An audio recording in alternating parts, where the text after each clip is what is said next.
Jérôme, est-ce que tu peux te présenter? Et puis, alors, dans l'invitation, vous avez déjà eu une présentation sommaire. Hein, donc, Jérôme est élu local et a été membre de cabinet de conseils régionaux et enseigne à l'université le droit constitutionnel. Hein. Voilà. Donc Henri m'a demandé, pour ces multiples raisons, d'essayer de vous aider à réfléchir sur les 40 ans de décentralisation, puisque nous fêtons cette année 2022 les 40 ans des fameuses lois Defferre qui ont instauré la décentralisation en France. Donc j'ai un certain nombre de choses à vous dire. D'abord... Est-ce que tu peux parler haut parce que oui, alors je vais parler très haut comme ça pour Michel, et je suis bien entendu très heureux de revoir Françoise et Michel que je connais depuis de longues années. Et j'ai appris énormément de choses grâce à Michel, donc bien entendu je suis très heureux de voir les têtes déjà connues.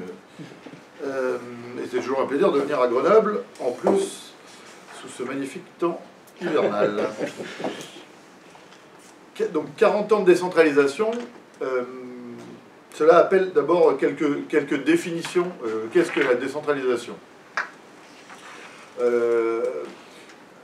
le savez peut-être, il existe plusieurs types d'organisations étatiques dans le monde.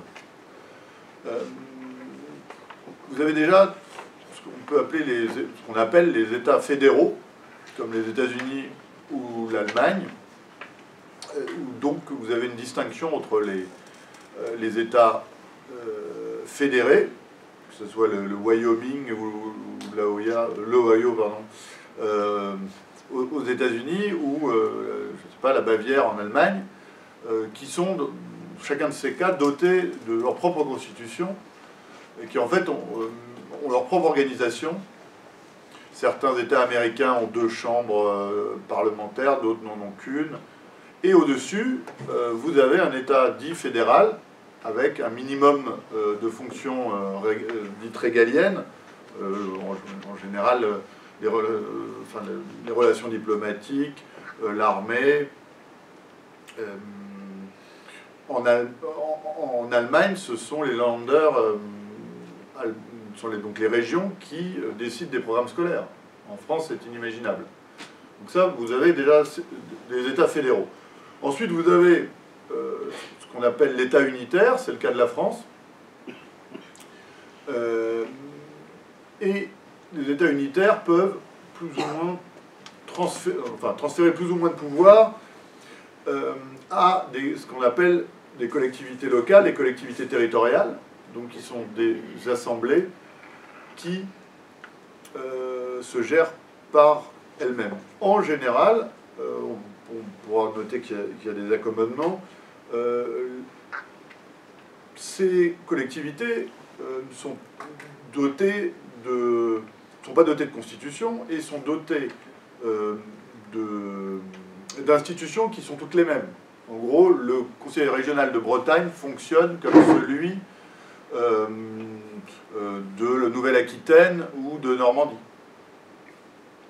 Donc, c'est l'État central qui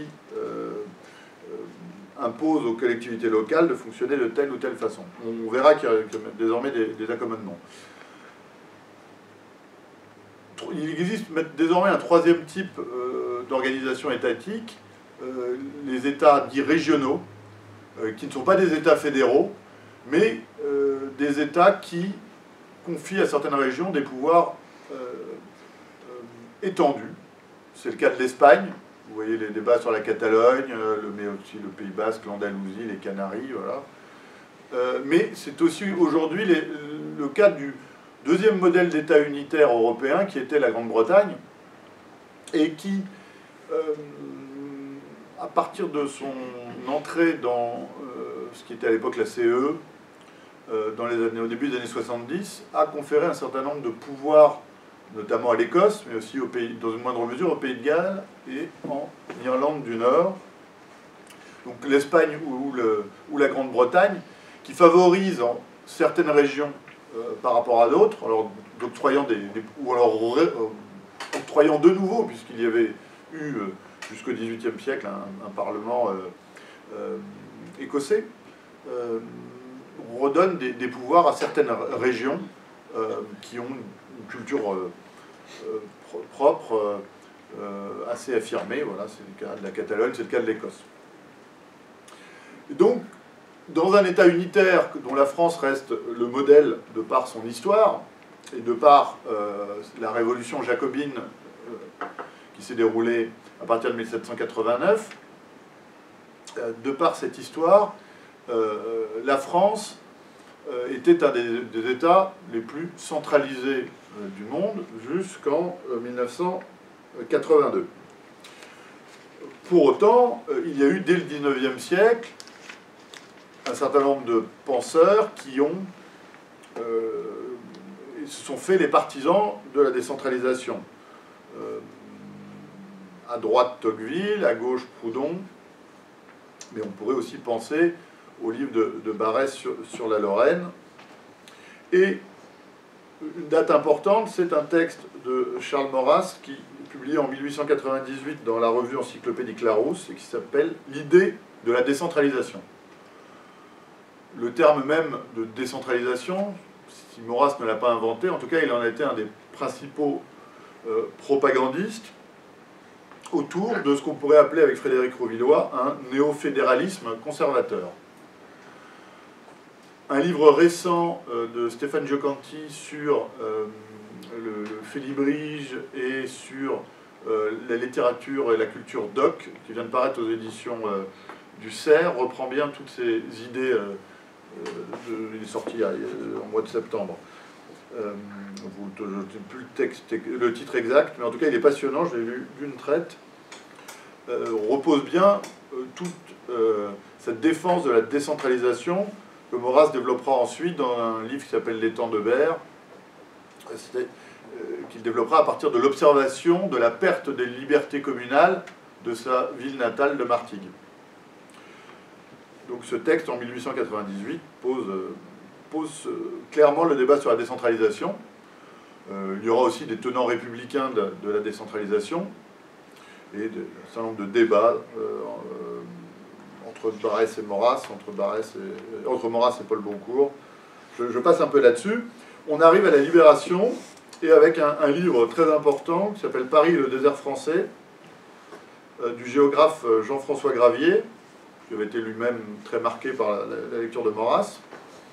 Ce livre est important parce qu'il va induire une réflexion, non pas tant sur les institutions qui permettraient la décentralisation, mais sur ce qu'on va appeler l'aménagement du territoire. L'aménagement du territoire, c'est donner à l'ensemble des provinces, à l'ensemble des régions, des moyens, notamment de développement économique. L'aménagement du territoire, ce n'est pas transférer des administrations, comme on l'a vu ces dernières années, quand on nous a annoncé des politiques d'aménagement du territoire. Ce n'est pas envoyer l'ENA à Strasbourg, c'est créer de l'emploi dans les régions. C'était le but de Jean-François Gravier, notamment dans ce livre.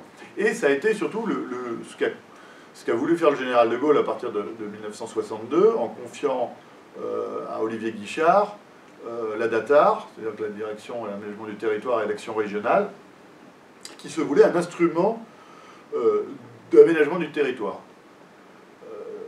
Vision de développement économique qui a été abandonnée à partir du milieu des années 70. Déjà sous Giscard, on a abandonné ces projets.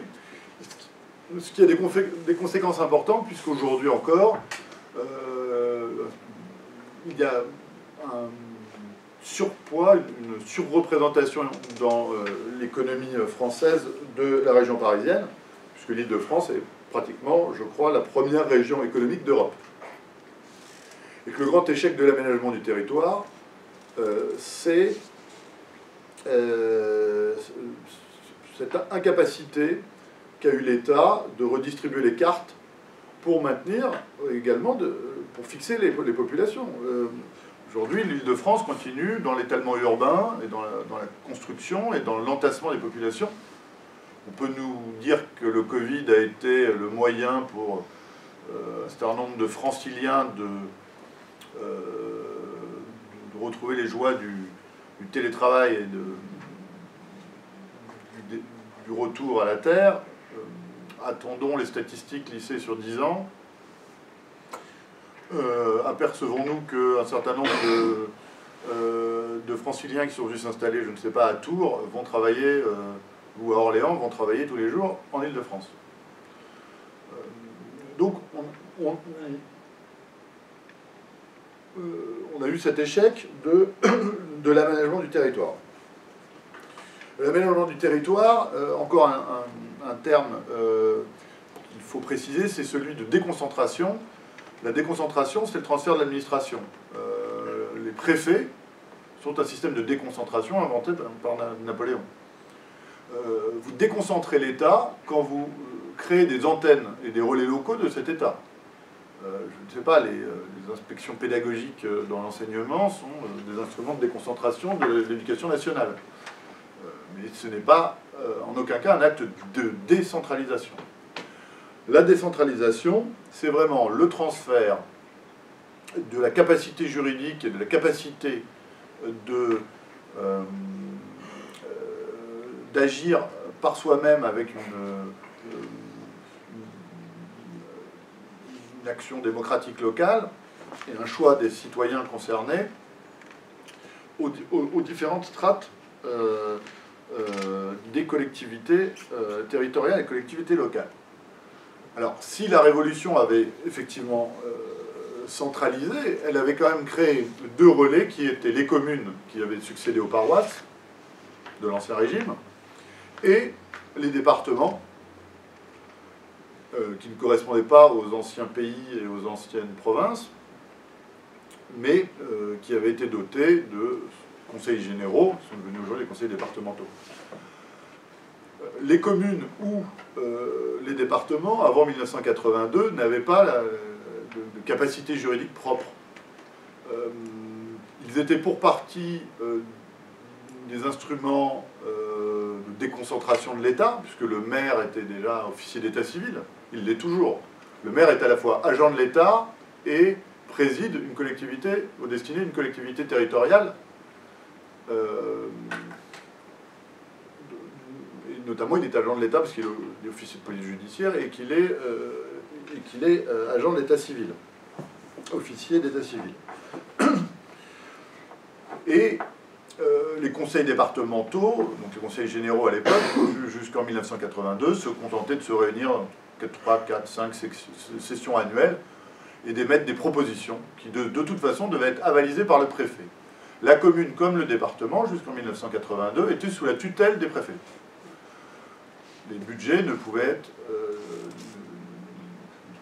étaient déjà très limités et étaient sous contrôle des préfectures.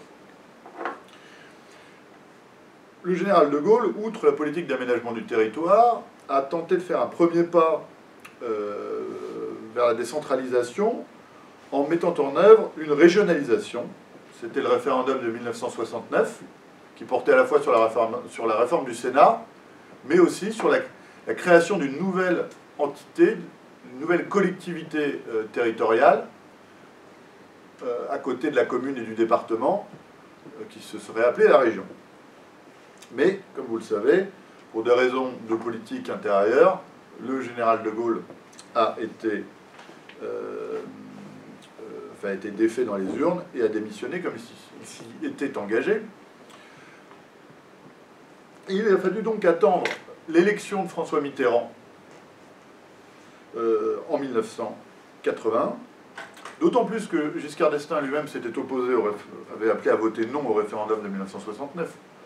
Donc on aurait pu croire que, issu d'une droite plus libérale, j'aime pas le terme girondin, parce qu'en fait les girondins sont juste des jacobins moins excités que les montagnards, mais le terme girondin, qu'on utilise aussi à tort et à travers, les girondins sont des centralisateurs. Donc la question, le terme gérondisme est à bannir, mais en tout cas, je dirais que le libéralisme giscardien aurait pu aller de pair avec un développement des collectivités territoriales, mais Giscard d'Estaing était aussi un haut fonctionnaire, très attaché aux prérogatives de l'État. Et donc c'est François Mitterrand qui habilement a proposé en 1981 la décentralisation, dont il a confié le dossier au maire de Marseille, Gaston Defferre. Et donc ont été votées en 1982 ce qu'on appelle les lois Defferre, qui ont transféré aux communes, aux départements et aux régions qui ont été créées à ce moment-là. Tout du moins, on a transformé les établissements publics régionaux en collectivités locales de plein exercice au 1er janvier 1983, avec donc un transfert de compétences. C'est là où les communes ont été chargées, bon, elles étaient déjà chargées des écoles, mais on a transféré au département les collèges, aux régions les lycées, tout du moins dans la partie gestion des bâtiments et des personnels techniques, puisque les programmes sont restés dans les mains du ministère rue de Grenelle. Les préfets ont quand même conservé un certain nombre de pouvoirs, notamment le contrôle, ce qu'on appelle le contrôle de légalité, c'est-à-dire que dans la moindre commune française, toute délibération votée par un conseil municipal, par un conseil départemental ou par un conseil régional, doit, avant d'entrer en vigueur, être contresignée par le préfet. Les lois Defferre voulaient d'abord un contrôle a posteriori qui aurait été fait dans les 15 jours par les préfectures, mais le Conseil constitutionnel à l'époque a refusé cela. Donc, quand vous votez, je crois qu'il y a peut-être 24 heures ou 48 heures, mais en tout cas, il y a un contrôle de légalité préalable avant. Il faut que ça revienne de la préfecture pour que votre texte voté en conseil municipal entre en vigueur. Donc, l'État conserve un certain contrôle sur les collectivités.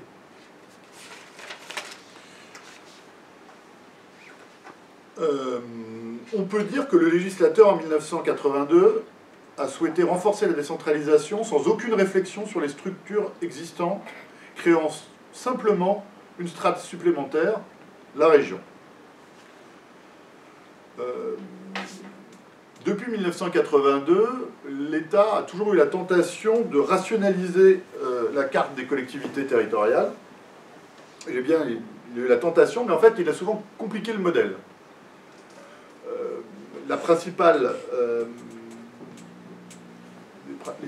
réformes ont tourné autour des intercommunalités.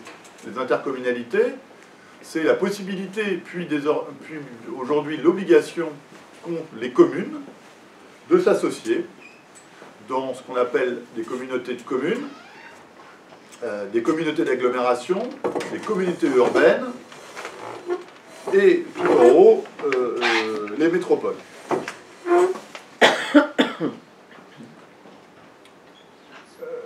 Tout cela a créé un certain nombre de strates dans lesquelles le citoyen est perdu. Mais, on en reparlera et on pourra peut-être en débattre, ont entravé effectivement les dynamiques possibles, les dynamiques démocratiques possibles, puisque ces intercommunalités, dont le président n'est pas élu par les citoyens, mais par les élus locaux, qui sont eux-mêmes délégués par leur commune, alors maintenant, qui sont cochés sur, quand vous votez au municipal, les premiers de liste, enfin ceux qui sont signalés, ce sont eux qui vont siéger dans les intercommunalités. Mais ces intercommunalités sont des sortes de chambres d'enregistrement où il n'y a pas vraiment de débat. On présente des délibérations qui sont votées les unes après les autres, avec une lisibilité minimum, voire une illisibilité pour les citoyens. Après 1982, donc, ont été votées un certain nombre de lois qui ont complété ces dispositions. On peut parler de la loi de quelques lois au début des années 90, mais dans les années 90, la principale loi remonte à 1999, c'est la loi Chevènement, puisqu'il était à l'époque ministre de l'Intérieur, sur les intercommunalités, dont je viens de vous parler. Ensuite, vous avez ce qu'on a appelé l'acte 2 de la décentralisation, donc mise en place par Jean-Pierre Raffarin, Premier ministre de Jacques Chirac, et qui avait justement été choisi en tant que président de la région Poitou-Charentes par Jacques Chirac pour mener à bien cet acte 2 de la décentralisation, qui était en fait une réforme constitutionnelle qui a eu le mérite d'introduire dans notre droit dans le droit constitutionnel, la notion de subsidiarité. Comme vous le savez, la subsidiarité provient notamment de la philosophie chrétienne médiévale et de la pensée de saint Thomas d'Aquin, qui voulait que les choses soient traitées à leur juste niveau. Ce qui concerne la vie quotidienne peut être très bien être géré au niveau de la commune, tandis que ce qui concerne la diplomatie doit bien entendu être géré au niveau de l'État, pour donner deux exemples.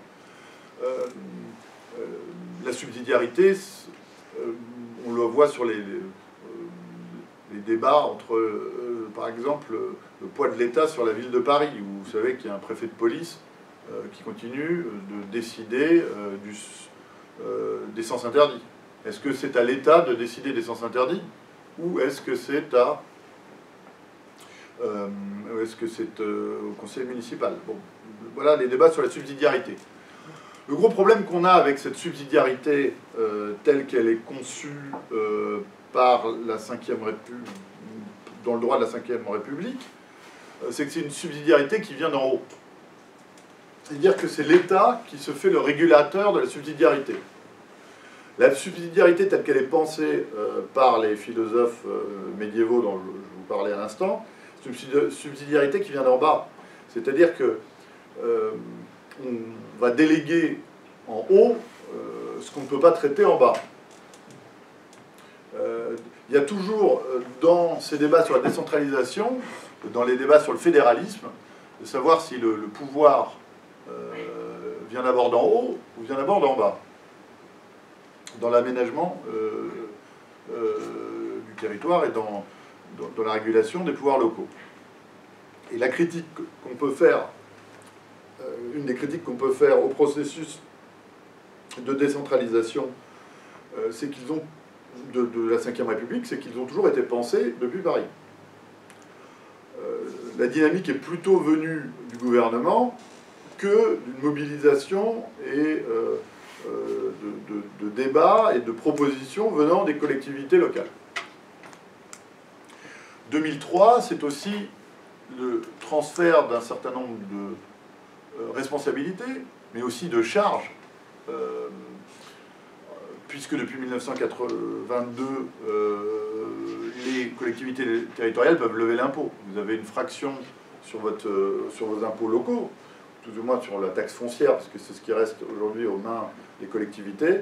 Vous avez une fraction communale, une fraction départementale et une fraction régionale. Et en contrepartie, l'État a transféré d'assez lourdes charges sans toujours les équilibrer à l'euro près. En 2003, qu'a été décidé le transfert d'un certain nombre de routes départementales et nationales au département. Donc 2003,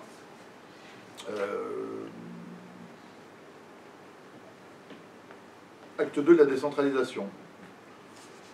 Tout ne s'est pas terminé pour autant en 2003, puisque vous avez eu un certain nombre de lois. C'est toujours les socialistes, donc, qui ont, à part cette réforme Raffarin, qui ont été... C'est toujours le moment où le Parti socialiste était au pouvoir que se sont faits les lois de décentralisation. Je vous dirai pourquoi après. Donc François Hollande a fait 2 lois. Une loi sur les métropoles, en 2014, la loi dite MAPTAM. Et ensuite, la loi NOTRe, en 2015, qui permet un certain nombre d'expérimentations, puisque c'est un peu la nouveauté du 21e siècle au sujet d'organisation, c'est qu'on a permis de l'expérimentation. L'expérimentation, ça veut dire que, par exemple, que les 2 départements alsaciens ont fusionné, mais aussi qu'on a redécoupé les régions, et également qu'il y a eu des fusions entre certaines métropoles et certains départements, ce qui est totalement illisible, comme le département du Rhône, ou à part la petite région de Villefranche sur Saône, la métropole a récupéré un certain nombre de pouvoirs du département. Autant dire que le citoyen, là encore, ne s'y retrouve pas beaucoup. Il y a aussi la question de la Corse, où les départements ont été supprimés pour créer une région avec une appellation spécifique de collectivité territoriale de Corse. Ce qui fait que la région Corse n'a plus effectivement la même organisation interne que les autres régions françaises.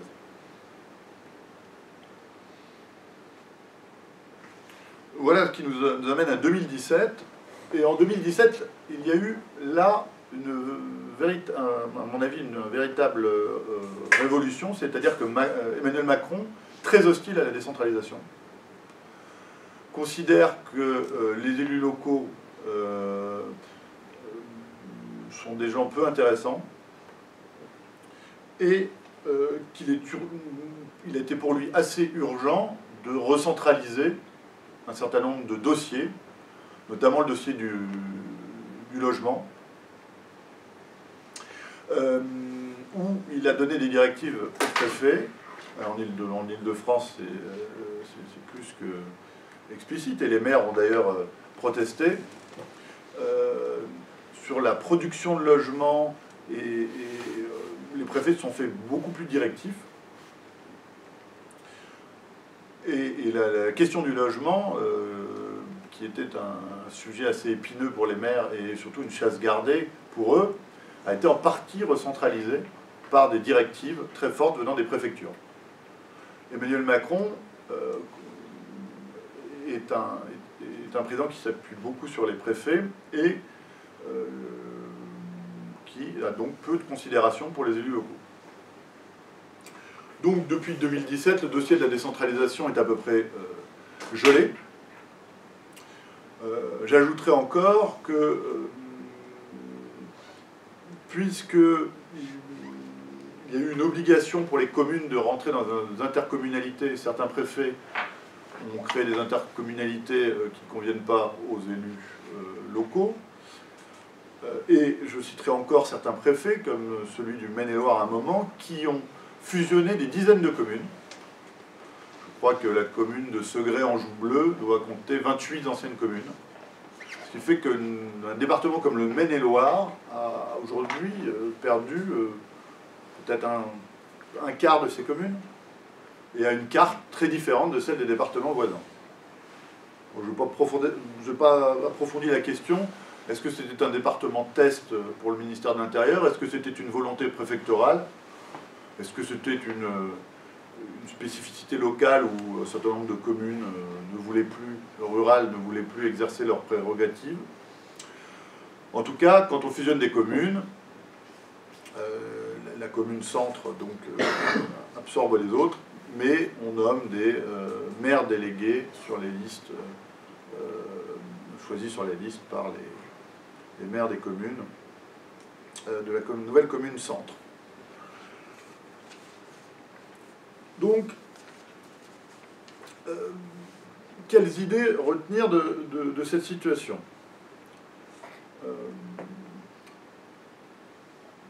Que la Ve République a eu le mérite de décentraliser. Ce n'est pas votre famille de pensée qui lui reprochera cela. Mais que cette décentralisation s'est faite au prix d'un certain nombre d'erreurs. La première a été probablement de trop confier à l'administration centrale, même déconcentrée, donc au préfet, la possibilité de donner des directives fortes, alors que ça aurait pu venir des élus locaux et des citoyens eux-mêmes. Donc déjà, c'est l'État qui a organisé la décentralisation au lieu de laisser les collectivités locales s'organiser. Première erreur. Deuxième erreur, l'empilement des strates. Vous comprenez quand vous rajoutez... parce que j'oublie aussi, on a créé dans les années 90 des pays qui ont aujourd'hui disparu, parce qu'ils ont été supprimés. C'était une grande idée défendue par un certain nombre de nos amis, je pense à Nicolas Portier, je pense oui, à Joël Broquet. Les pays qui auraient pu être des zones cohérentes en termes de bassins économiques, de bassins culturels, ont été créés puis supprimés. Mais en tout cas, on a empilé les strates, communes, intercommunalités, départements et régions. Cela commence à faire beaucoup. Et en plus, comme je vous le disais, aujourd'hui on a expérimenté de façon peu rationnelle un certain nombre de transferts et d'exceptions locales qui, là encore, compliquent la lisibilité de la chose. La troisième erreur, c'est probablement, effectivement, d'avoir...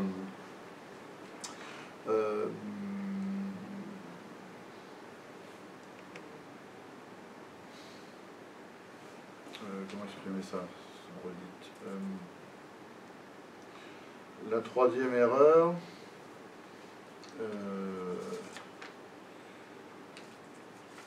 excusez-moi, fatigue.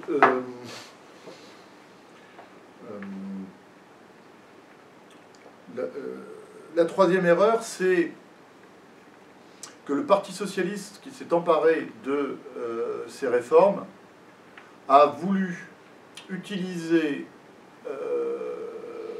les dites réformes pour asseoir son pouvoir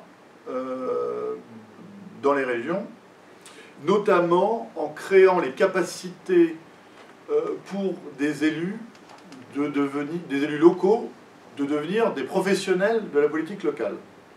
Parce que quand vous cumulez une indemnité municipale, une indemnité de vice-président d'intercommunalité et une indemnité de conseiller départemental ou de conseiller régional, outre que votre agenda n'est pas extensible, cela vous permet tout à fait de ne plus travailler.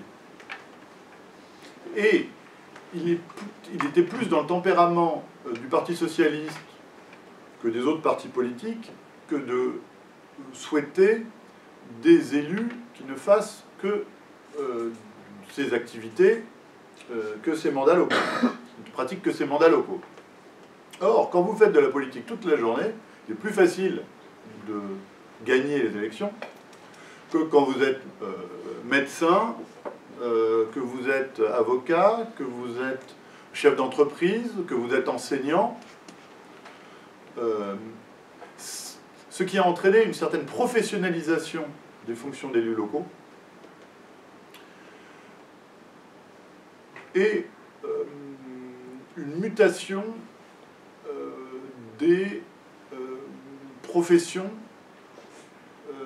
exercées par les maires.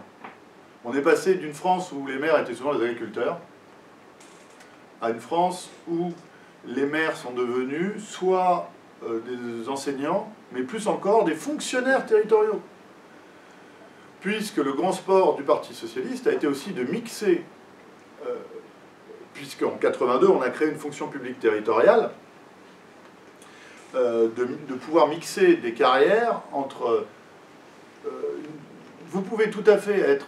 alors, bon, maintenant il y a des incompatibilités, mais pendant longtemps, vous pouviez travailler dans un conseil départemental et en même temps être maire. Donc, vous étiez à la fois fonctionnaire territorial... Sur le même territoire. Dans le même département, oui. Vous pouvez travailler au conseil départemental et être maire de votre commune. C'est pas incompatible. Alors, les postes de directeur ont été... bon, il y a eu des réformes des collectivités territoriales à ce sujet. Mais la grande idée du Parti socialiste n'a pas été de faire vivre la démocratie locale. Elle a été de créer des permanents au service du Parti socialiste. Ce qui n'a pas empêché le dit Parti socialiste, qui détenait, je vous le rappelle, en 2012, la présidence de la République, le gouvernement, qui avait obtenu la majorité au Sénat, et qui possédait la grande majorité des régions, des conseils départementaux et des villes de plus de 15 000 habitants, de devenir aujourd'hui un parti qui fait 2%. Donc la grande stratégie du Parti socialiste, et c'est peut-être d'ailleurs ce qui l'a fragilisé, a été de produire des permanents et non plus de produire de la réflexion. Mais en tout cas, la décentralisation, qui était une idée de droite à l'origine, a été une idée qui a été confisquée sous la Ve République, habilement, par le Parti socialiste, parce que la droite française n'avait su, jusqu'en 1981, réaliser cette décentralisation.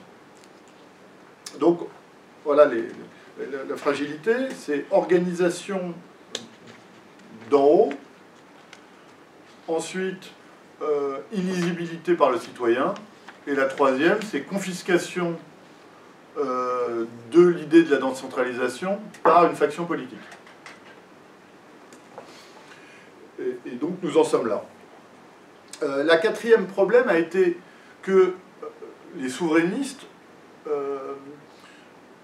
se sont effrayés de la décentralisation, probablement à tort, parce qu'ils voyaient un affaiblissement de l'État par en haut au niveau de l'Europe, avec un transfert de souveraineté vers les institutions européennes, en même temps qu'un transfert de compétences de l'État vers les collectivités territoriales.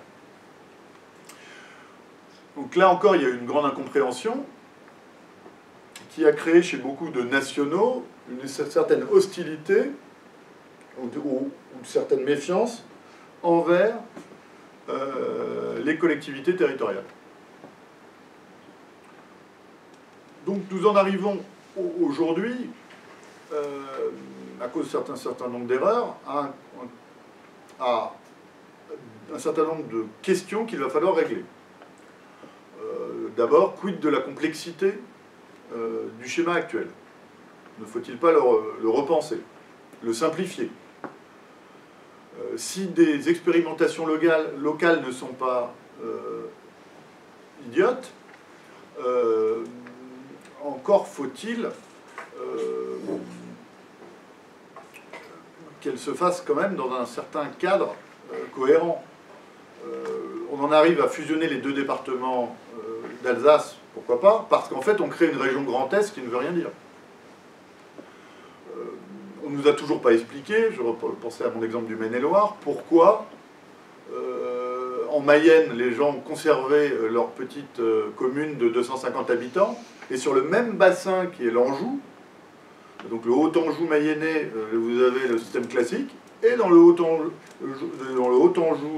du côté Maine-et-Loire, dans le même bassin de vie, le même bassin historique à cheval sur deux départements, là les communes ont disparu et ont été regroupées à quelques kilomètres. Alors, on ne nous explique pas non plus la cohérence.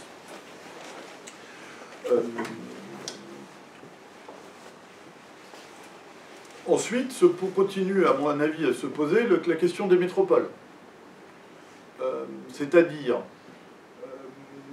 que la métropolisation a retiré beaucoup trop de pouvoir aux communes membres des métropoles. Que les métropoles soient des syndicats de projet, qu'on pense l'organisation des piscines ou de la circulation autour des métropoles à un niveau métropolitain, ça me paraît logique. il est très difficile pour les maires aujourd'hui d'expliquer que c'est plus eux qui refont le bordure du trottoir sur leur commune, même si elle fait 20 000 habitants, 25 000 habitants. Donc, quand le citoyen ne sait plus où se décident les choses, ça brouille quand même considérablement, ça complexifie le travail des maires. Oui. C'est le cas dans la métropole grenobloise. Hein. En plus, les intercommunalités ont été pensées et ont été défendues en disant que ça allait permettre de faire sauter des doublons, d'économiser de l'argent, ou tout du moins de pouvoir baisser un certain nombre de dépenses de fonctionnement pour permettre plus de dépenses d'investissement. Chaque fois qu'on a créé une intercommunalité un peu importante, on a créé une nouvelle direction de la communication. Parce que le maire, à qui on a retiré des pouvoirs, veut lui continuer à communiquer, notamment pour expliquer qu'il n'a plus les pouvoirs. Et l'intercommunalité, elle, veut communiquer pour asseoir sa légitimité. Dans le même temps, on parlait des piscines. Aujourd'hui, un certain nombre de métropoles ont beaucoup plus de mal à gérer des gros équipements comme les piscines ou les palais des sports que ne l'avaient les communes auparavant.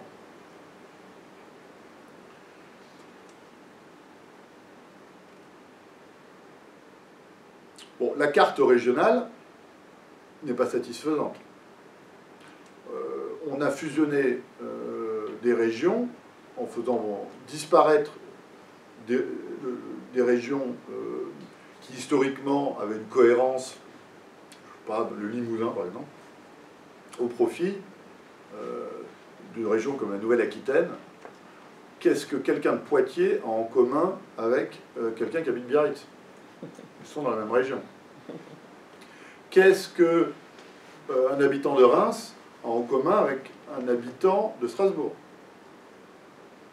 Reims est aujourd'hui tourné vers Paris, Strasbourg est une ville transfrontalière,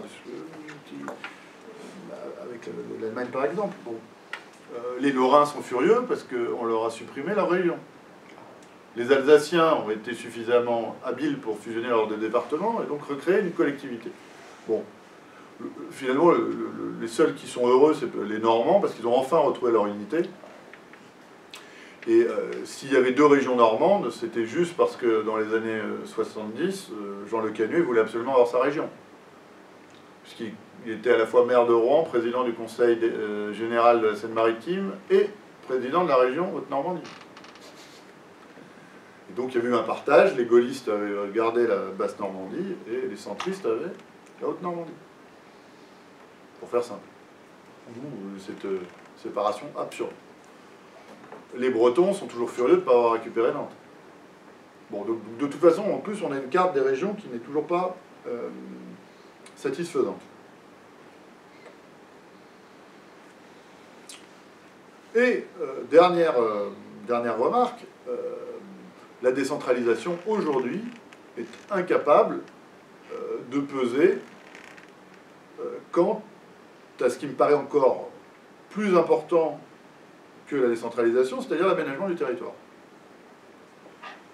Si les régions les départements sont dédiés à gérer la pénurie d'emplois, la pénurie de moyens publics,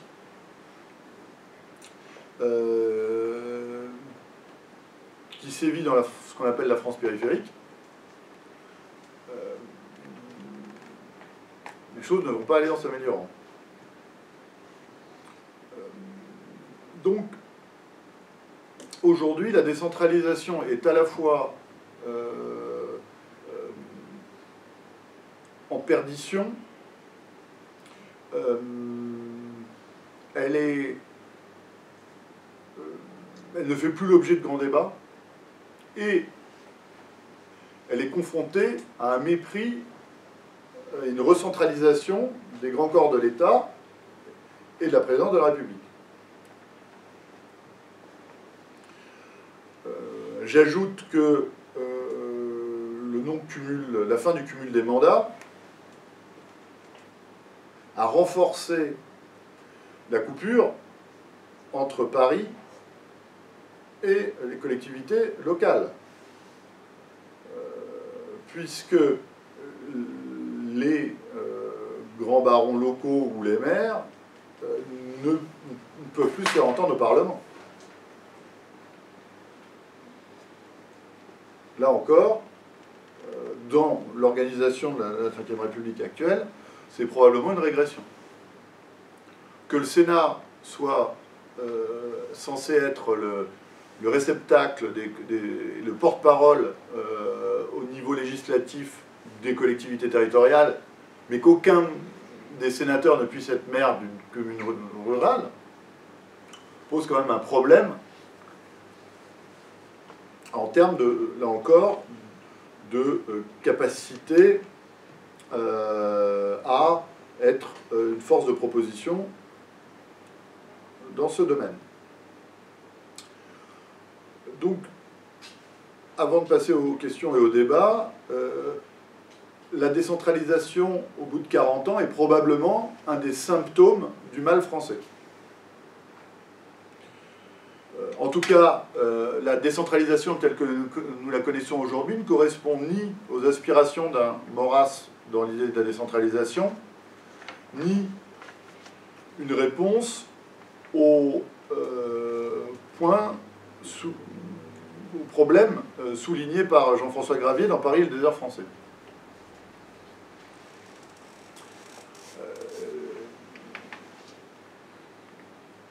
Donc, il est probable que la décentralisation soit aujourd'hui un chantier qui non seulement mérite d'être lancé, mais qui puisse être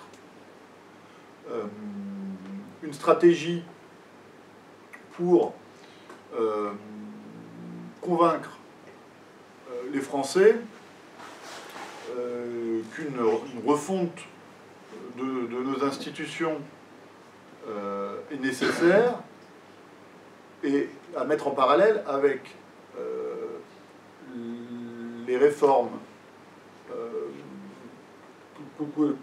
constitutionnelles qu'ont connues la Ve République et qui ont conduit, là encore, à un certain nombre de dérives qui vont de l'alignement du mandat législatif sur le mandat présidentielle, c'est la réforme du quinquennat, à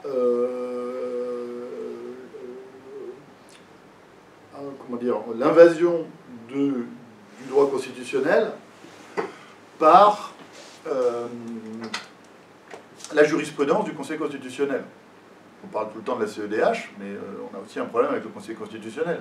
C'est-à-dire que la constitutionnalisation de la Déclaration des droits de l'homme et du citoyen, du préambule de 1946, et le fait que le Conseil constitutionnel en lui-même se soit arrogé des pouvoirs très larges, allant jusqu'à ce que certains appellent le gouvernement des juges, pose là encore un problème, parce qu'il paralyse en partie l'État, et qu'en tout cas, il transfère un certain nombre de pouvoirs de la démocratie vers, vers un gouvernement des juges.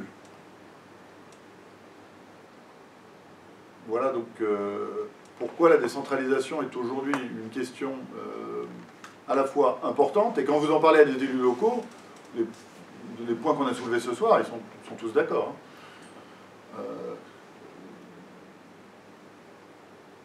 Donc je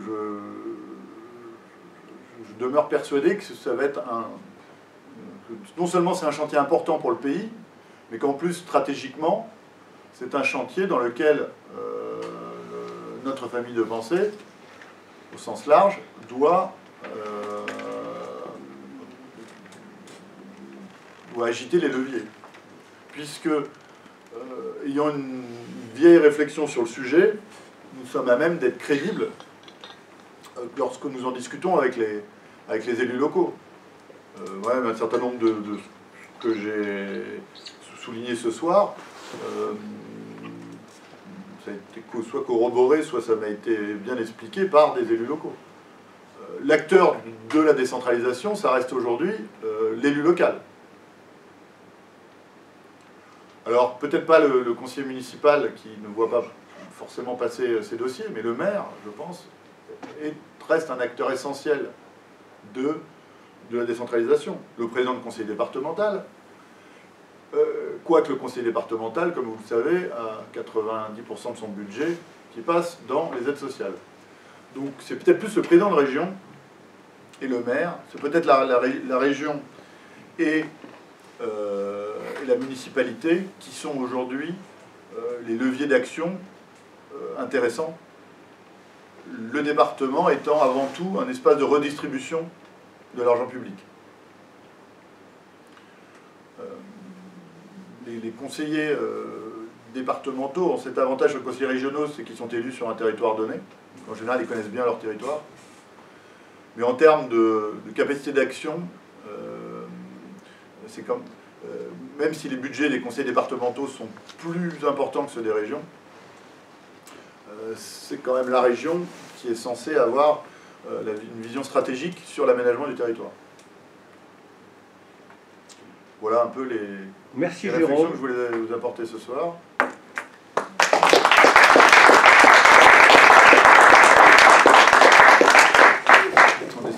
En espérant ne pas avoir été trop confus.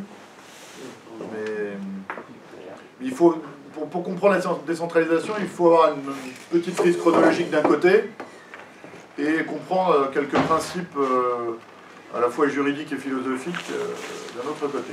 Alors, je ne sais pas s'il y a des questions, des réflexions. Oui, François. Est-ce qu'on peut en conclure que la décentralisation ne fonctionne réellement que dans un régime monarchique? Alors, en France,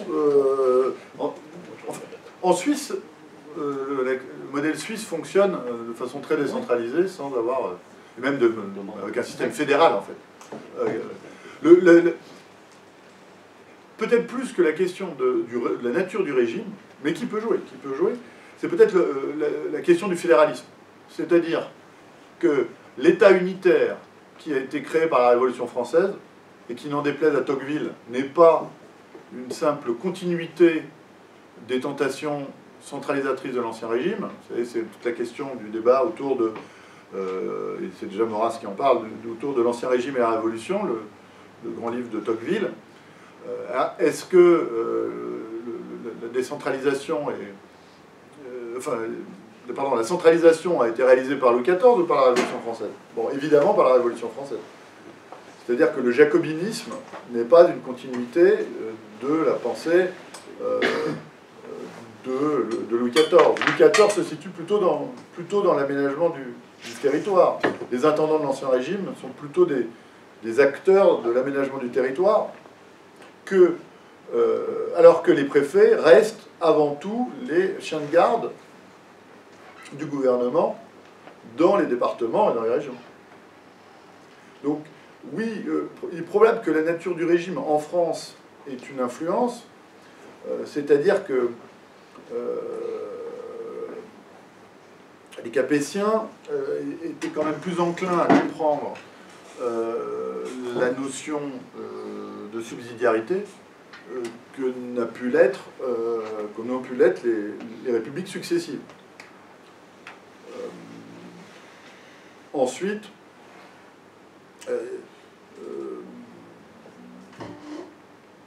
on aurait pu imaginer que la République gère mieux les questions de décentralisation.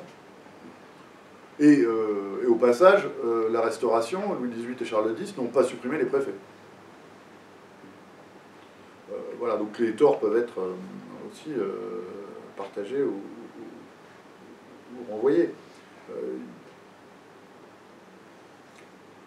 Donc dans le système suisse, c'est les votations qui permettent de d'avoir cette décentralisation, en fin de compte, puisque chacun est...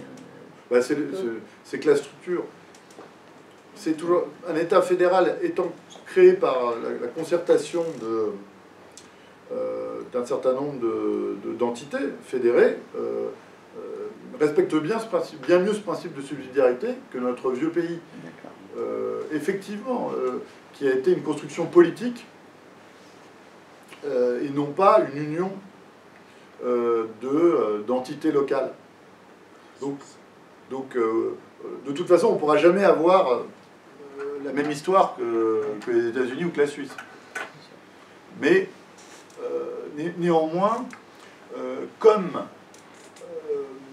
c'est l'État qui est devenu, avec la Révolution, à lui seul, le moyen d'incarner le pouvoir dans ce pays. Il n'y a plus cette dimension de fidélité dynastique. La difficulté pour la République à se légitimer, vous voyez la différence entre légalité et légitimité. Respecter la légalité, c'est respecter la loi. On peut tout à fait considérer que il est du devoir de chaque homme de respecter les lois tant qu'elles ne sont pas contraires à l'ordre naturel, tout en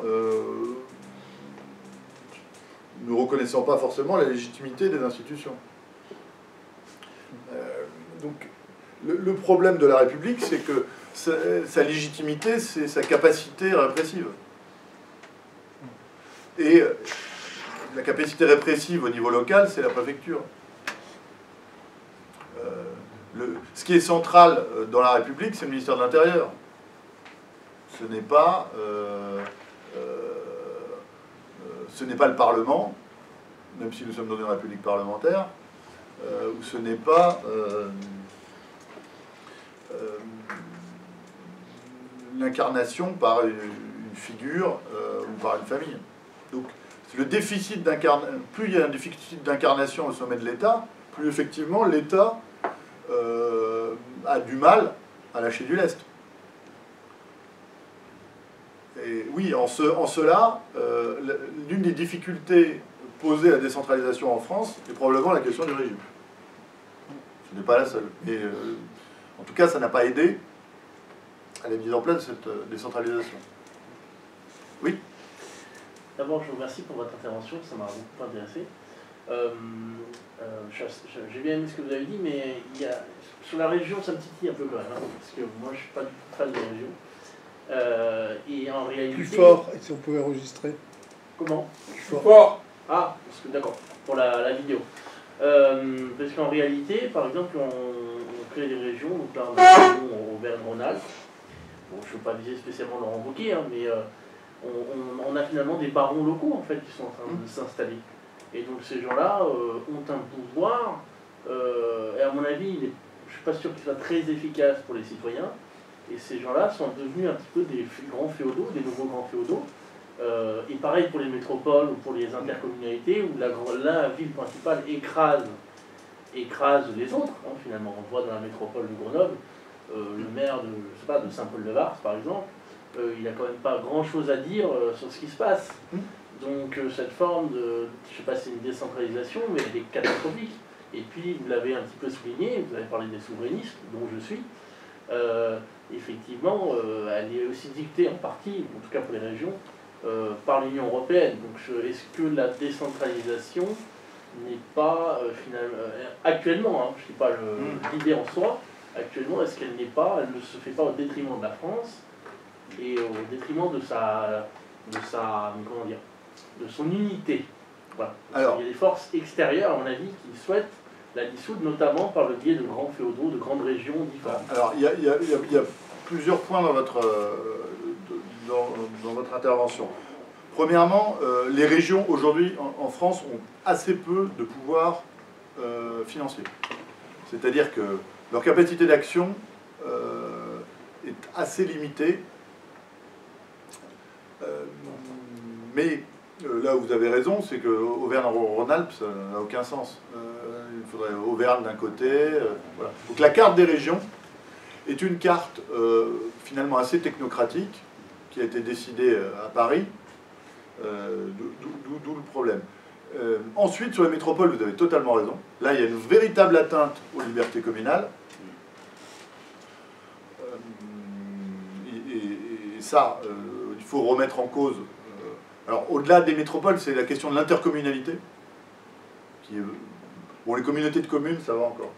Mais à partir de l'agglomération et des métropoles, aujourd'hui, il y a une atteinte aux libertés communales, qui est une constante de l'histoire de France, entre les paroisses et les communes. Donc oui, les communes ont été attaquées, et ça, c'est très compliqué. Sur l'Europe, aujourd'hui, dans les faits, il n'y a pas de destruction de l'État-nation, en tout cas en France, par le biais de la décentralisation.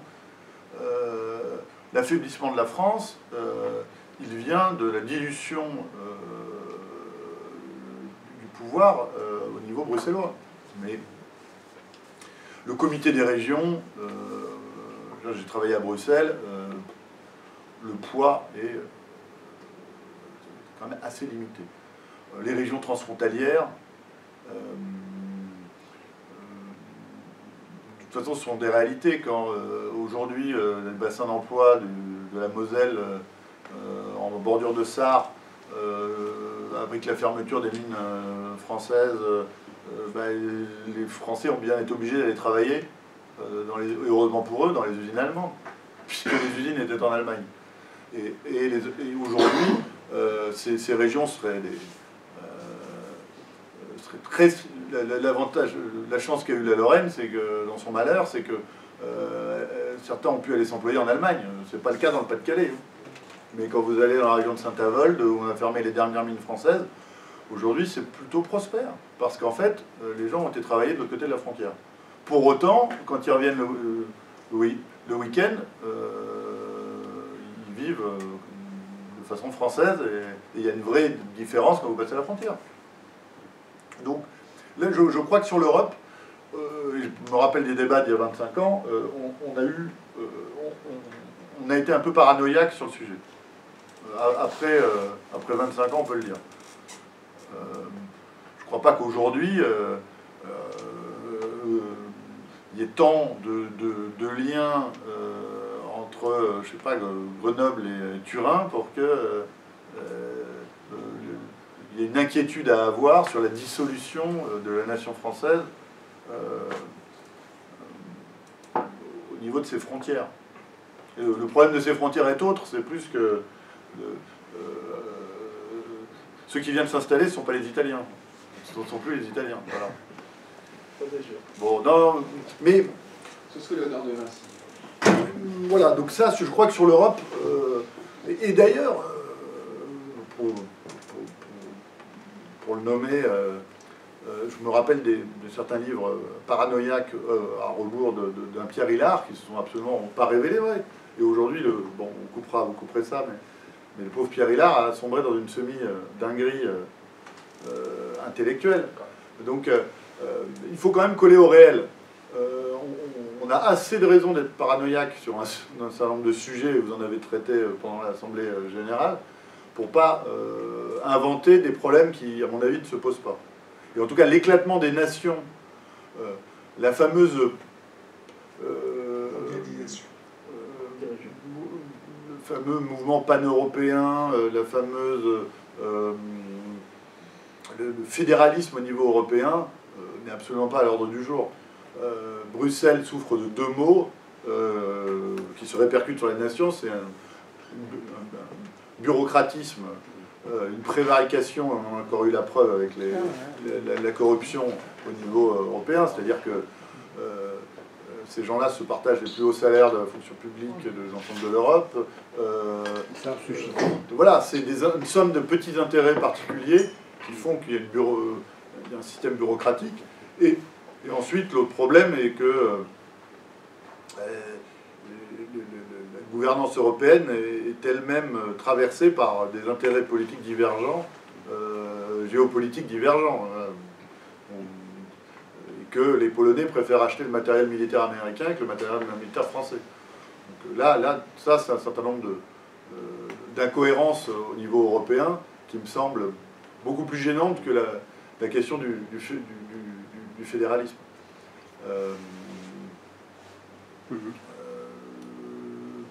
Voilà. En tout cas, il n'y a pas eu la création de ces fameuses régions qui allaient... Et d'ailleurs, les fédéralistes européens s'arrachent les cheveux. S'il y a une association qui va mal aujourd'hui en France, c'est bien le mouvement européen, il n'y a plus personne. Il n'y a plus personne au mouvement européen. La branche française des jeunes fédéralistes européens doit compter 15 adhérents à jour de cotisation. Quand on pense au poids que ça a pu avoir dans les années 40, 50, à partir de la Libération, il y avait des grands congrès européens, le congrès de La Haye, le congrès... tout ça, un lot complet. Pan-Europe doit se réunir tous les 3 ans. Alors j'entendais l'autre jour dans un colloque du Rassemblement National encore des propos très intéressants sur, et réels sur la pensée de Koudéov-Kalergi et toute cette remise en cause des nations par l'Empire, mais dans les faits, ces réseaux qui ont existé à partir à la fois de démocrates chrétiens, mais aussi de maurassiens hétérodoxes, tout ce qu'on a appelé le mouvement fédéraliste, est totalement à la rue. La fondation Robert Schuman, ils sont 5. Voilà, Giuliani qui dirigeait est complètement alcoolique. La secrétaire générale, c'est son épouse. C'est des gens qui produisent. Vous couperez tout ça. Mais c'est des gens qui ne produisent aujourd'hui plus rien. Donc en fait, il ne faut pas avoir peur. Ce qui me fait beaucoup plus peur, c'est qu'on est arrivé à une non-gouvernance, à ne plus penser à la décentralisation, à ne pas gouverner l'État. Voilà, ça c'est beaucoup plus inquiétant que ces sociétés de pensée qui auraient déstabilisé nos vieilles nations. Moi, pour avoir beaucoup milité dans ces mouvements de décentralisation, y compris en Savoie, le constat que je fais quand même, c'est celui que Maurras avait fait, c'est que le salut viendra quand même du pays réel. C'est-à-dire que le pouvoir, il est à prendre sur le terrain, dans les régions. Quelles sont les régions qui s'en sortent aujourd'hui? C'est des régions qui étaient pauvres. Je pense à la Vendée, je pense au Pays Basque, je pense à la Flandre maritime. C'était des régions qui étaient très pauvres et qui ont dû, parce qu'elles étaient pauvres, qui ont dû relever le défi, non pas de la croissance, mais de la survie. Et lorsque vous allez en Vendée, vous voyez que tous les emplois sont tenus par les Vendéens, y compris les emplois les moins qualifiés, qu'il y a une solidarité entre les entreprises vendéennes. Et c'est pareil en Flandre-Maritime, c'est pareil en partie. Alors c'est pareil en partie en Corse, mais en Corse c'est peu parler de la Corse. Non, la situation en Corse c'est catastrophique. Déjà, l'île est très pauvre. Oui, sauf qu'elle a un taux de croissance très élevé et qu'elle se développe énormément. Non, là, vous êtes retourné récemment. Ah oui, j'y vais tous les étés, c'est catastrophique. Non, dans la région d'Ajaccio, dans la région de Bastia, c'est quand même très dynamique. Alors, oui, mais alors c'est dynamique pour 2 raisons. Alors Ajaccio, parce que il y a de la construction immobilière pour les retraités du continent, et à Bastia, parce que les maires du sud de Bastia ont loti, et qui vient s'installer là? Les Marseillais, plus ou moins petits rentiers, qui vendent leur maison 300 000 ou 400 000 euros à Marseille, et qui s'achètent une maison à 200 000 euros, parce que l'immobilier, sauf les très belles villas, l'immobilier ne vaut rien en Corse. Et ça crée des tensions locales. Ça a fait travailler artificiellement le bâtiment depuis 15 ans. Mais aujourd'hui, la saison, à part cet été ou après le Covid, ça a bien marché, mais les années précédentes, Covid ou pas Covid, la saison, c'est 15 juillet, 15 août. Et le reste du temps, on a créé une université qui délivre des diplômes à des gens qui, derrière, ne peuvent pas trouver d'emploi, parce qu'il n'y a pas d'emploi, mais qui ne veulent pas quitter l'île. Et on crée un espèce de prolétariat nationaliste diplômé au rabais, parce que les diplômes de l'université de Cortés, à quelques exceptions près, ça ne vaut pas grand-chose. Toutes les tensions actuelles. L'île est à peu près ingouvernable. La semaine dernière, alors bien entendu, plus personne ne s'y intéresse, mais la semaine dernière, l'État a arrêté 8 ou 10 proches de Talamoni, dont Pierrick a été transféré sur le continent. Pendant ce temps-là, en représailles, les gars de Talamoni ont brûlé les concessions automobiles et les restaurants des proches comment il s'appelle, de Gilles Simeoni. L'île est au bord de l'explosion. Alors, Pas bon, que ça, là, je sais pas, on en reparlera. on en reparlera, oui. Justement, je voudrais poser une question par rapport à ça au niveau des partis qui sont élus à l'Assemblée corse. Alors, je connais assez peu en fait la situation, mais de ce que j'ai compris, il y a, on va dire, le gros des partis là-bas qui sont autonomistes, donc ni indépendantistes, ni, on va dire, attachés au gouvernement central, avec, on va dire, les deux extrêmes, entre guillemets, qui sont d'un côté ceux qui sont les partis traditionnels en France, donc LR, France Insoumise, etc. Donc tous les partis qui sont rattachés, on va dire, au continent, sont une des branches un peu extrêmes, et l'autre branche extrême sont les indépendantistes. D'après ce que j'ai compris, donc, en fait, les autonomistes sont le gros des troupes et le milieu. Est-ce que c'est à peu près ça ou pas? Alors, il y a deux choses en Corse, c'est que les Corses votent autonomistes, qui s'appellent indépendantistes, mais aux élections locales, et votent Rassemblement National au niveau national. Il y a une incohérence. Le Rassemblement National reste plutôt un parti jacobin, voilà, et les autres étant autonomistes. Mais après, dans l'autonomisme corse, il y a des dizaines il y a beaucoup de tendances. Les Bastiers ont été fortement marqués par les marxistes, alors que pourtant le père de Gilles Simeoni, Edmond Simeoni, venait plutôt flirter avec l'OAS, était fils d'un maire vichiste. Le grand-père de Gilles Simeoni était maire vichiste de son village. Donc, en Corse, et là, la semaine dernière, il y a un mouvement plutôt, on pourrait dire, dans cette thématique assez zémourien, qui s'appelle Palatin, qui vient de se lancer dans les milieux assez catholiques, nationalistes assez catholiques. Donc, en fait, c'est un chaudron et qui peut réexploser à n'importe quel... Bon, alors, on sort un peu de centralisation, mais c'est un autre sujet, parce que ça a toujours été comme ça dans l'histoire de la Corse. C'est des histoires claniques, en tout cas. C'était comme ça, autant de Paoli, hein, c'était déjà comme ça. Mais ça a toujours été comme ça. Il n'y a rien changé. Enfin, en tout cas, dans les faits, l'île n'est pas près d'être indépendante, malgré les délires pro-catalans de ses dirigeants, parce qu'elle est totalement sous perfusion du continent. Simeoni est barricadé dans son bureau, j'avais été le voir l'année dernière même, donc il m'avait accordé 20 minutes, donc j'ai recroisé l'autre jour à Paris, on discute depuis son élection, donc je connais bien la situation de la Corse. En fait, ils sont complètement coincés. Et leur problème maintenant, c'est d'éviter que leurs histoires de factions et leurs histoires ne retransforment l'île en terrain de guerre civile. Puisque quand il y a pénurie, et il y a quand même une pauvreté endémique sur l'île, dès qu'on sort des deux centres urbains, que la pauvreté se transforme en petite guerre civile. Oui. Pas tellement. Le risque aujourd'hui pour l'île, c'est pas la révolte contre l'État, c'est que les types se tirent dessus avec une dérive mafieuse au sens sicilien du terme. Mais moi, j'avais une autre question. Pas tout de suite, non. Moi, je veux quand même positiver et dire que c'est dans la difficulté que certaines régions vont s'en sortir et vont pouvoir exprimer leur identité, se développer et prendre le pouvoir et l'exercer.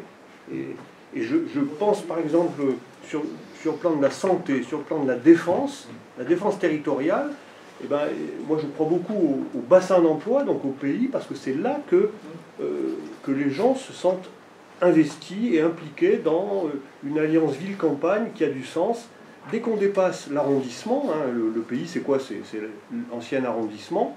Dès qu'on dépasse l'arrondissement, il n'y a plus de sentiment de solidarité, il n'y a plus de sentiment d'appartenance.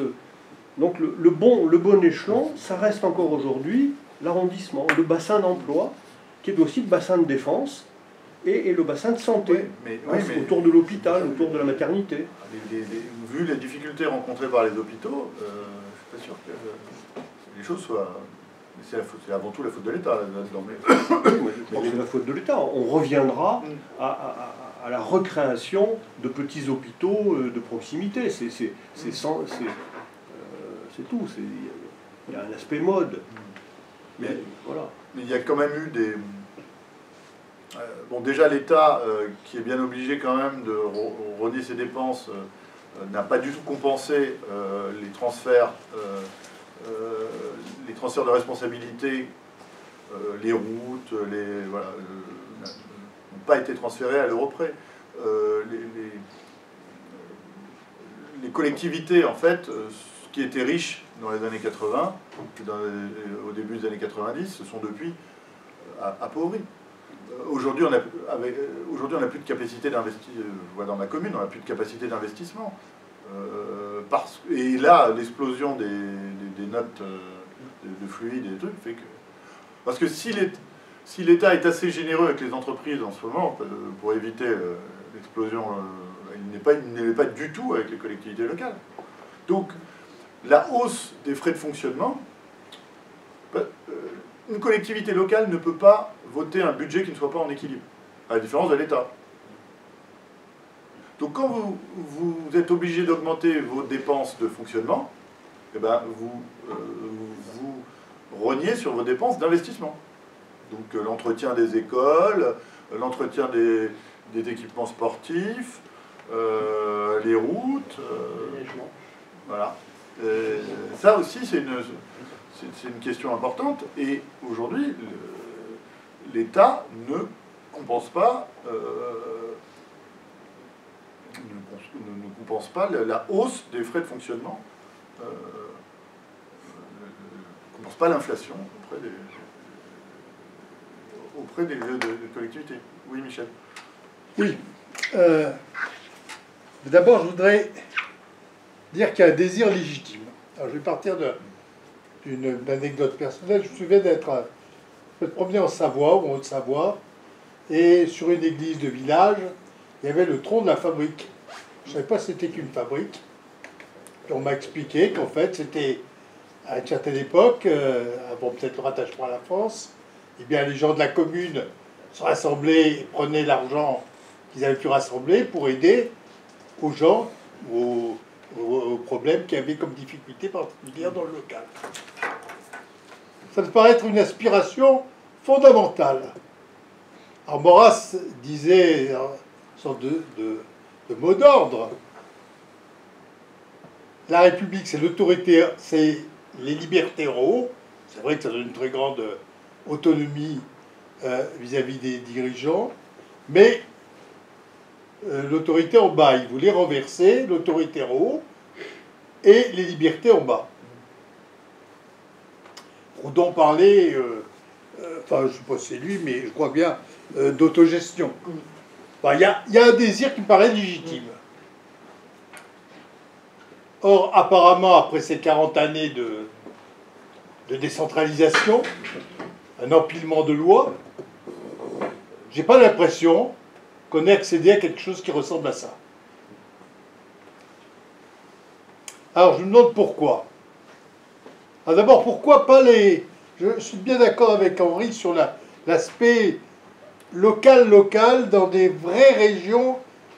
Au fond, il n'y a pas de bien commun car il n'y a pas de communauté. Il n'y a pas de communauté sans avoir quelque chose de commun. Socio-affectatis. Bon, moi je regrette, mais les rapports que j'ai avec les gens de l'Auvergne ne sont pas plus forts qu'avec le Limousin. Donc il faut qu'il y ait quelque chose qui fasse communauté. L'affectio societatis.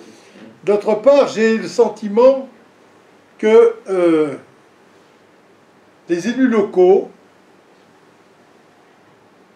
sont pas des gens, sont peu, je caricature, je suppose qu'il y a des gens qui se dégagent parce qu'ils ont le sens du bien commun de leur communauté. Il y a un certain nombre de maires locaux qui doivent ressembleraient à ça. Mais, comme tu as dit pour traditionnaliste, ça me paraît être d'une perspective, enfin, pouvoir être étendu à d'autres, eh bien,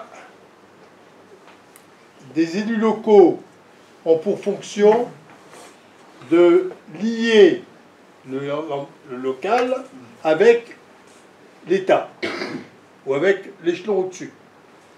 Et c'est de là qu'ils tirent leur pouvoir. Donc il ne faut pas vouloir que la décision aille en bas, parce qu'ils perdent leur pouvoir. Voilà. Oui, oui. Alors sur les fabriques, en fait, les fabriques qui ont été supprimées, ça existait dans toute la France, mais c'était les associations cultuelles qui existaient jusqu'en la loi de 1905. Ah ouais. Et elles subsistent aujourd'hui en Alsace-Moselle. Vous avez un conseil des fabriques. Et quand on voit les membres du conseil de fabrique sur un acte notarié du 19e siècle, c'est un des administrateurs de la paroisse. D'accord.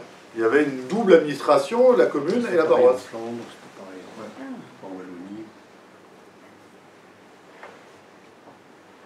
Mais Proudhon disait quand même quelque chose, il se faisait un peu prophète, et donc il annonçait que la France renaîtrait de ses fragments.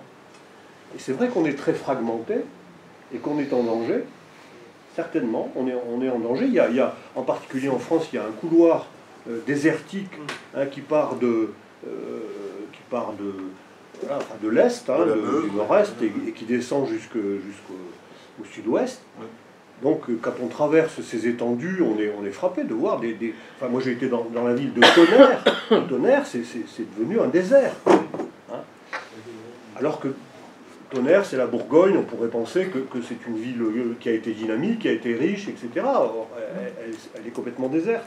Donc, mais je ne crois pas que même si nous parvenions à réaliser la restauration de la souveraineté royale, qu'on ferait l'économie d'une reconstruction de la France par ces fragments. C'est-à-dire qu'il faut quand même que les citoyens s'intéressent à nouveau à leur territoire, vivent dans leur territoire, et peuplent leur territoire. Or aujourd'hui, moi, le danger le plus grave, c'est cette perte d'identité, c'est cette indifférence, cette anesthésie. On a de moins en moins de gens qui sont d'un territoire, Alors, voilà, c'est ça qui me paraît à combattre. Compléter encore un thème que je n'avais pas abordé, mais c'est le problème de l'évolution de la fonction publique territoriale. Comme vous savez, il y a 3 fonctions publiques en France, la fonction publique d'État, la fonction publique hospitalière et la fonction publique territoriale. Or, dans beaucoup de communes, c'est aujourd'hui le directeur général des services qui prend le pas sur le maire. Parce que finalement, il a plus de connaissances sur le fonctionnement du bidule que le maire. Donc si le maire ne sait pas se faire respecter, c'est l'administration qui prend le levier. Et, pour revenir à quelque chose que j'ai dit à plusieurs reprises, mais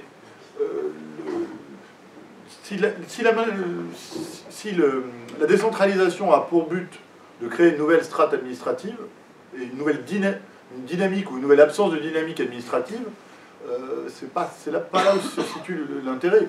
L'intérêt de la délocalisation, c'est de faciliter l'aménagement du territoire, qui lui fera effectivement vivre ces fragments dont tu parles. Oui, dans cette perspective, il faut revenir sur l'échec du pays. Oui. Notion de pays. Oui. Pourquoi, de toutes les strates qu'on a empilées, celle-ci n'a pas subsisté?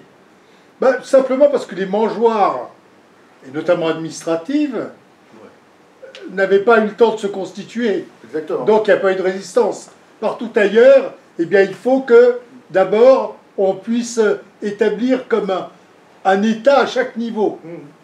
C'est ça. Une administration à chaque niveau. Et qu'elle se défend, comme tout corps administratif ou autre, elle se défend bien.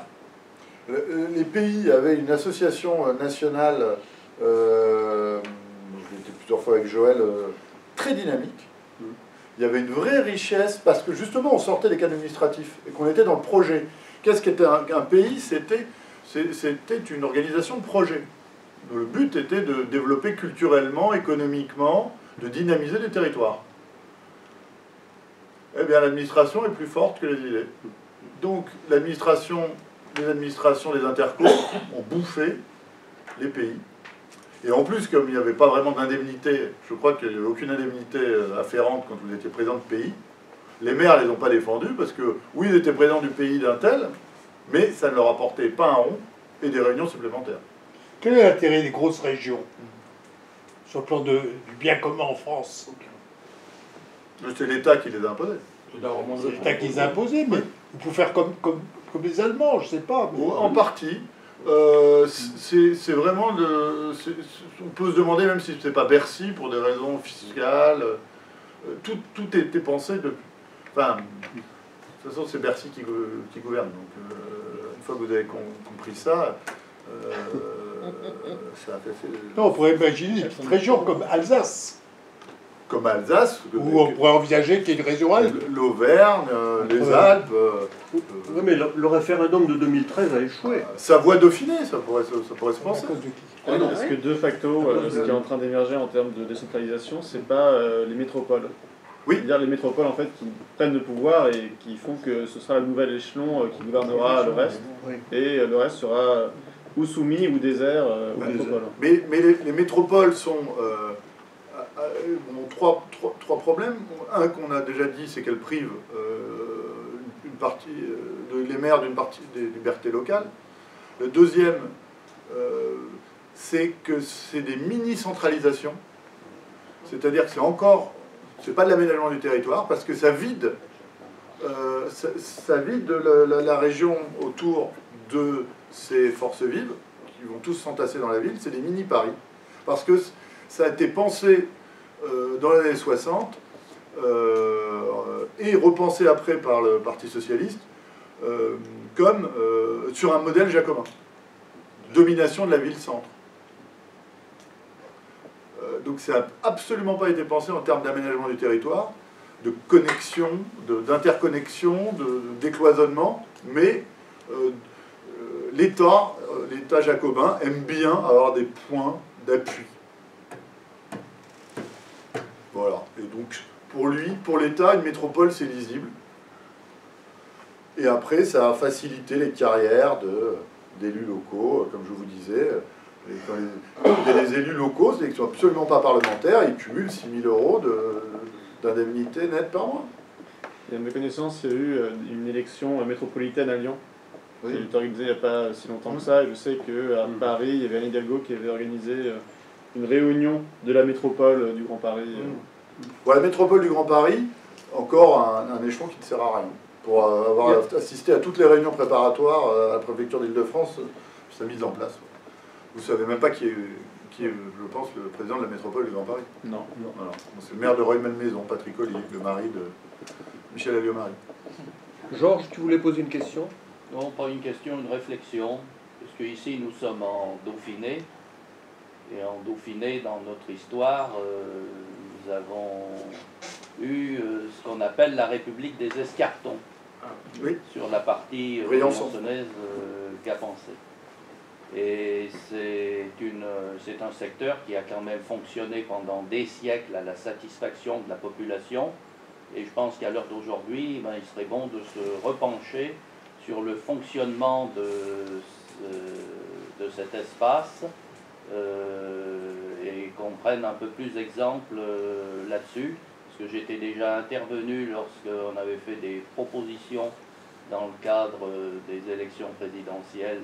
On m'avait demandé d'intervenir sur la problématique de l'organisation et des institutions en France.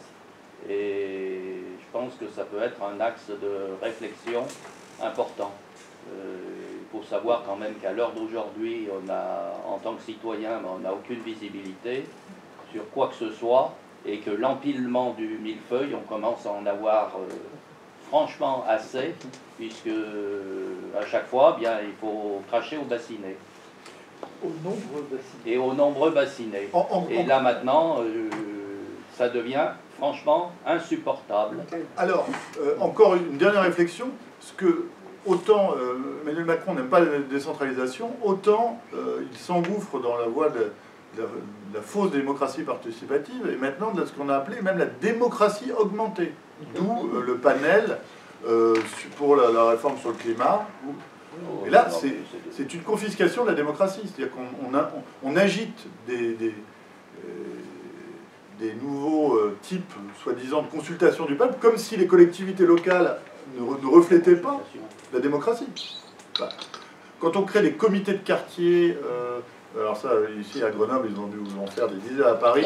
Si on voulait faire une vraie représentativité, Oui. le tirage au sort est ce qui est le plus véritablement représentatifs. Oui, mais c'est pas Tandis que les élus locaux ne sont pas représentatifs, comme les avocats ne sont pas représentatifs de leurs clients. Oui, mais encore, bon, je pense que les élus locaux sont quand même les... Cela dit, dans le macronisme, c'est ni tirage au sort, Oui. ni les Non, élus non, locaux, c'est filtrage. c'est du pur spectacle. Oui, et puis on filtre les dossiers avant. Exactement.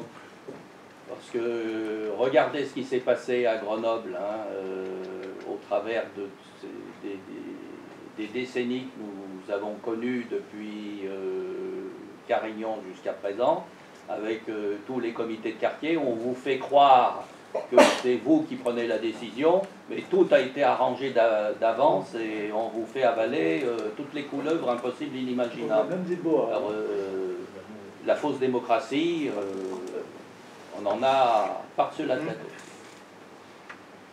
Donc ça fonctionne pas et les citoyens s'en sont rendus compte puisqu'il y a eu maintes interventions dans le cadre de ces réunions où les élus locaux ils se sont retrouvés à passer entre le mur et la tapisserie. Enfin, souvenons-nous du grand débat. Ah, à l'époque, j'étais au cabinet du maire de Boulogne-Billancourt, les habitants défilaient pour mettre... la moitié des observations étaient sur l'immigration, et l'autre sur les... On n'a jamais eu les conclusions du grand débat. Tout a été enterré aux archives départementales, où les historiens s'amuseront beaucoup, dans un siècle, à dépouiller tout ça. Merci en tout cas, Jérôme. Je vous propose qu'on continue cette conversation. Voilà,